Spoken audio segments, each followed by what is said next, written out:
6 दिसंबर आपका जन्मदिन है? हाँ।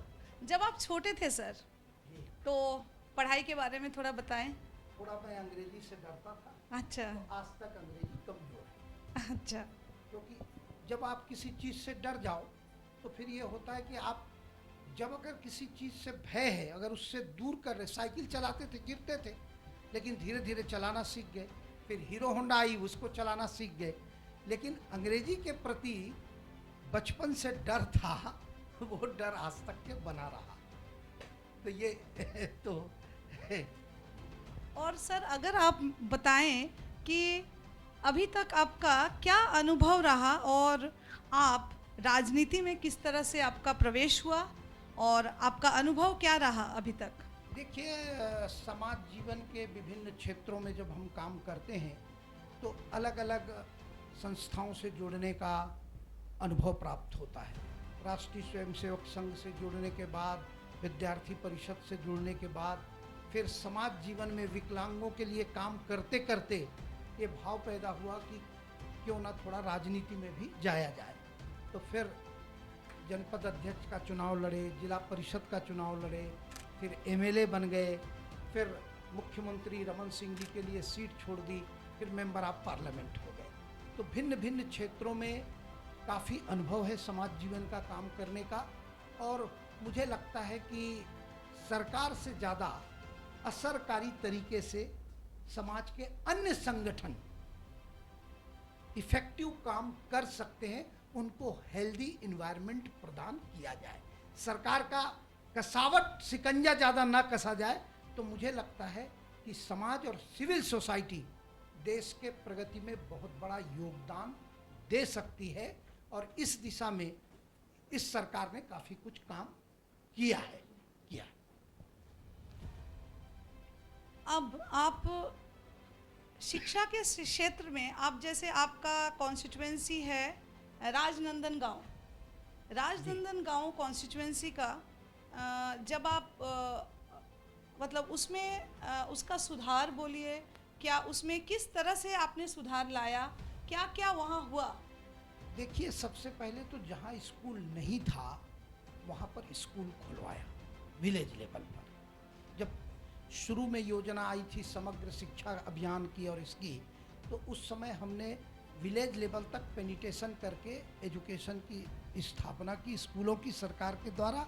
और अब वहाँ पर काफ़ी कुछ प्राइवेट एजुकेशन इंस्टीट्यूशंस, चाहे वो मेडिकल कॉलेज सरकार का हो, प्राइवेट बड़े बड़े, जैसे अभी चैतन्य ग्रुप ने राजनांदगांव में अपना इंस्टीट्यूशन हैदराबाद वालों ने खोला है, वैसे ही और वहाँ पर करीब 8 प्राइवेट स्कूल हैं जो अच्छी क्वालिटी का एजुकेशन ग्रास रूट लेवल पर देते हैं। हमने स्वयं सरस्वती शिशु मंदिर की प्रारंभिक स्थापना वहाँ की थी, जो कि सरस्वती शिक्षा संस्थान की एक ब्रांच है और राष्ट्रीय स्वयंसेवक संघ का एक बहुत बड़ा नेटवर्क है जो पूरे देश में स्कूलों की स्थापना करती है और भारतीय मूल्य पर आधारित शिक्षा प्रदान करती है। तो उस दिशा में समाज के द्वारा और सरकार के द्वारा दोनों स्तर पर काफ़ी प्रयास हम लोगों ने किया और उसका सकारात्मक परिणाम भी हमको प्राप्त हुआ है। एक क्वेश्चन है सर, आप खुद को किस तरह से सक्सेसफुल मानते हैं? देखिए, दायित्व तो जनता के द्वारा दिया जाता है, लेकिन समाज के अंतिम व्यक्ति की सेवा करने से मन को संतोष होता है। चाहे वो आप मैं आजकल खासकर युवाओं को, जिनके सामने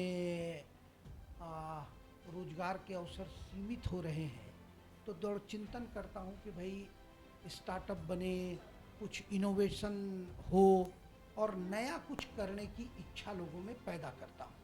कि अब जैसे मैं अभी आपको बताऊँ, मैं गया था बनासकाठा, तो एक व्यक्ति 5 करोड़ का प्लांट लगाया है। वो प्रतिदिन 5 रुपए लीटर में गौमूत्र खरीदता है।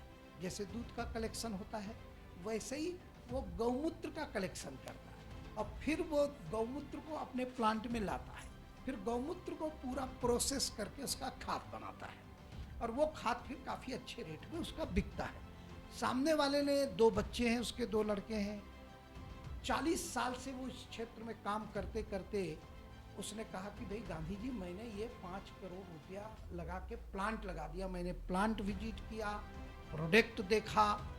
वैसे ही अभी मुझे हमारे एक पूर्व केंद्रीय मंत्री हैं रूपाला जी, उन्होंने कहा गांधी जी आप जाइए सुरेंद्र नगर जिला में, वहाँ हमने गोबर से सेल्यूलोज निकाला है, जो चाइना से आता था उसको हमने भारत में गोबर के अंदर से निकला दिया है। तो इसका मतलब है कि भारत की प्राकृतिक संपदा के अंदर इतनी चीज़ें छिपी हुई है कि अगर हम उसको निकालेंगे तो ये ग्रीन इकोनॉमी, सर्कुलर इकोनॉमी और देश की अर्थव्यवस्था में युवाओं की भागीदारी जोड़ी जा सकती है। और इसी के लिए भारत सरकार ने पहले जीडीपी का बहुत कम प्रतिशत इनोवेशन और रिसर्च में खर्च होता था। इस बार सरकार ने उसके लिए एक अलग से फाउंडेशन बनाया, देश की तमाम शैक्षणिक संस्थाओं को कहा कि आप लोग इनोवेशन करें, नए नए प्रयोग करें। उसके लिए जो सरकार के मापदंड हैं, आपको एक सपोर्ट सिस्टम मिलेगा, क्योंकि हमसे हम बहुत बड़ा काम कर सकते हैं, क्योंकि हमारे पास एक वर्क फोर्स सदा उपलब्ध रहता है स्कूल में, चाहे 1000 बच्चे हों, 2000 बच्चे हों, 5000 बच्चे हों।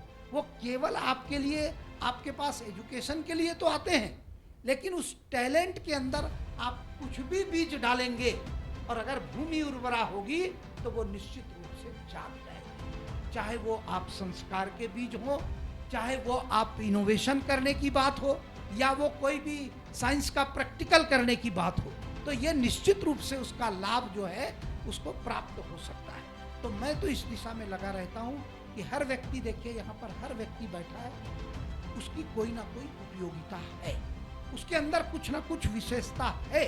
अब उसकी विशेषता को उजागर करते हुए हम अगर दिशा देने का प्रयास करेंगे तो हमको सफलता मिलेगी। अगर हम निगेटिव बात को ही उजागर करेंगे कि यार ये तो केवल ड्रिंक ही करा पड़ा रहता है, अरे भाई उसकी विशेषता भी तो है, उसके विशेष पक्ष को आप उजागर करने का प्रयत्न कीजिए।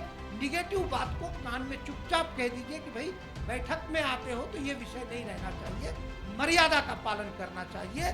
तो हो सकता है वो अगली बार उस मर्यादा का पालन करेगा।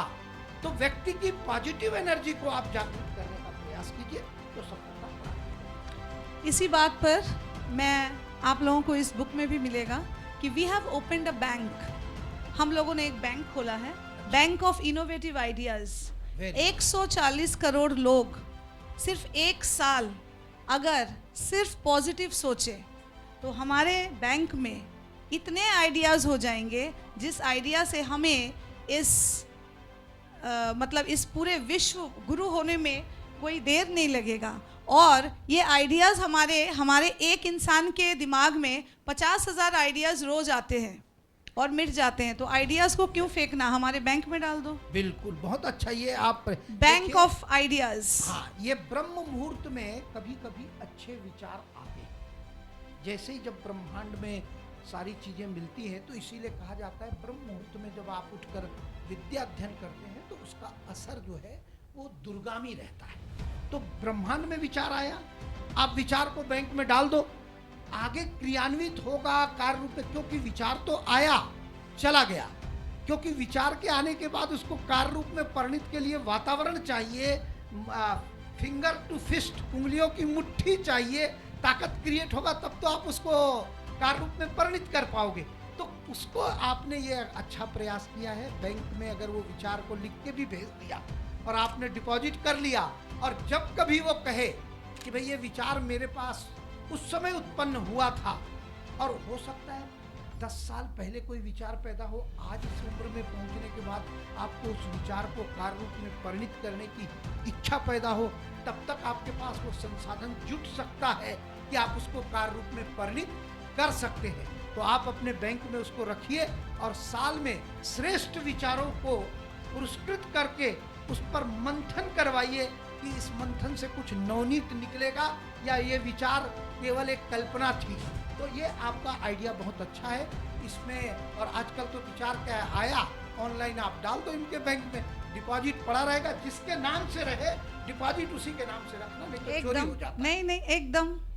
और बैंक में खाता खोलना पड़ेगा, हाँ, तो वो तो खाता बैंक के में लिए- खाता खोलना पड़ेगा, नेशनल एजुकेशन फोरम के मेंबर बनना पड़ेगा। आपका आइडिया हमारे पास सुरक्षित रहेगा, उस पर हम विचार करेंगे, जब हम काम करेंगे the total credit will be yours. Right. तो इसीलिए 50,000 आइडियाज़ जो है हर भारतवासी का, तो उस आइडियाज़ को एक जगह संग्रहित करके अभी हमारे पास नियर अबाउट 10 लाख आइडियाज़ है, 10 लाख आइडिया। 10 लाख आइडियाज़ है बहुत बढ़िया, बहुत अच्छा। और रिटर्न में है, रिटर्न में है। हम लोगों ने नाम नाम से सारे टीचर्स का, मतलब 20,000 स्कूल्स जो हमारे पास है, वो 20,000 स्कूल के नियर अबाउट 60-70 हज़ार टीचर्स, वो सारे टीचर्स ने वो आइडियाज़ दिया है। और आप विश्वास नहीं करेंगे, शहर अंचल से इंटीरियर एरियाज़ के टीचर्स कितना ज़्यादा मतलब उनके अंदर आइडियाज़ है, डेडिकेशन है, सब कुछ है। तो हम किसी भी इंसान के आइडियाज़ को हम वेस्ट होने देना नहीं चाहते हैं। तो this is the bank of ideas and please welcome to the bank. वाह, बहुत बढ़िया। आप खुद को किस तरह से मतलब याद, आप चाहते हैं कि लोग आपको याद रखें? देखिए, काम करते हुए अब जो शेष हम लोग, अब हमारा ये समझ लीजिए 60 के बाद सीनियर में आ जाते हैं कि नहीं। वैसे तो आदमी सदा जवान रहता है, लेकिन हम लोग ये कोशिश कर रहे हैं कि जैसे ये हमारे दादा बैठे सीनियर सिटीजन, इनके पास 50 साल के जीवन का अनुभव, जिस कर्म क्षेत्र में काम किए उसका अनुभव, और जीवन के उतार और चढ़ाव का अनुभव, ये दोनों उनके पास है। अब नई पीढ़ी आएगी तो नई पीढ़ी को मैं इसको बोलता हूँ विसर्जन से सृजन की ओर चले। ठीक है, ये प्रकृति का सिद्धांत है।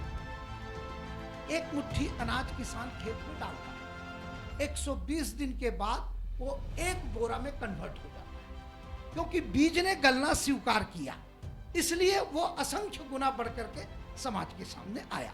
वेद में कहा है भगवान ने, एको अहम बहुश्यामि, मैं एक हूं बहुत हो जाऊंगा। कैसे हो जाऊंगा? गृहस्थाश्रम बसाऊंगा, गृहस्थाश्रम में बीज का विसर्जन करूंगा, पुत्र का सृजन होगा, दादा पोते को देख करके खुश होगा। तो इसी तरीके से ये जो जीवन है, इस जीवन में हम विसर्जन से सृजन की ओर चलें। अर्थात जब ये पंच तत्वों की काया है, पंच तत्वों का खिलौना कब न जाने टूट जाए, प्राण का संबंध तन से कब न जाने छूट जाए। तो क्षितिजल पावक गगन समीरा, पंच रचित यह अधम शरीरा। तो ये जो शरीर है, ये छूटने के पहले जो कुछ मैंने इस समाज से लिया, इस समाज को विसर्जित करके जाना चाहता हूं। ये मूल बात है। और विसर्जन में टीचर आज भी जो शिक्षकी कार्य कर रहे हैं, वो लोग अगर उनके पुराने विद्यार्थी बड़े पद पे पहुंच जाएं और अगर वो आज बुजुर्ग का पैर छुए, उसको कितनी खुशी होती है कि मैंने जो शिक्षा दिया उससे इस व्यक्ति का निर्माण हुआ और वो इसको स्वीकार कर रहा है। तो इसको मैं कहता हूँ विसर्जन से सृजन की ओर चलें। और हमने बनाया है जामवंत मिशन। जामवंत मतलब एक सीनियर सिटीजन बुजुर्ग, जिसने हनुमान के अंदर की ताकत को जगाया कि का चुपी साधी रहे बलवाना।